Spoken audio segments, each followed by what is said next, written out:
রয়েছে।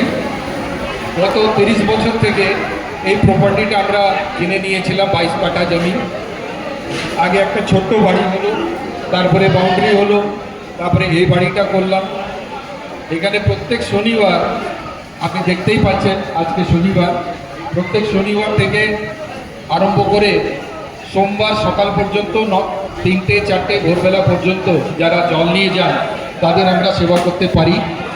পাশে রোডের উপরে দুটো ক্যাম্প লাগানো আছে, একটাতে মেডিকেলের ব্যবস্থা আছে, ফার্স্ট এডের, একটাতে যারা বাপ নিয়ে যাচ্ছেন, যারা দাঁড়াতে চান না তাদেরকে জল, শরবত, সিকাঞ্জি এটা দেওয়া হয়।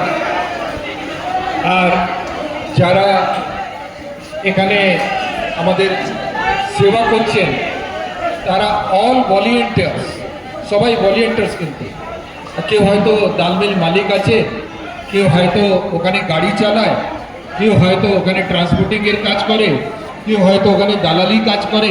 মানে আমাদের কমিউনিটি প্রত্যেক লোক এখানে জড়িত আছে। এখন যাদেরকে দেখতে পাচ্ছেন মহিলারা অনেকজন আছেন, সব আমাদের বাড়িরই মহিলা, তারা এখানে এসছেন সেবা করতে। যখন এখানে দেখবেন রাত্রিবেলা যদি আপনি সুযোগ পান 2 মিনিটের জন্য যদি আসবেন, আপনি তো এখানে এলাকাতে সব বুঝেন, চেনেন, এখানে পুরো ভর্তি হয়ে যায় জায়গাটা, পা রাখার জায়গা নেই। আমার মনে আছে যখন আপনাকে নিমন্ত্রণ করা হলো এর আগে, তখন আপনি বললেন আমি কি করে আসব, আমি কি কারো পাহাড় উপরে গাড়ি চালিয়ে আসব?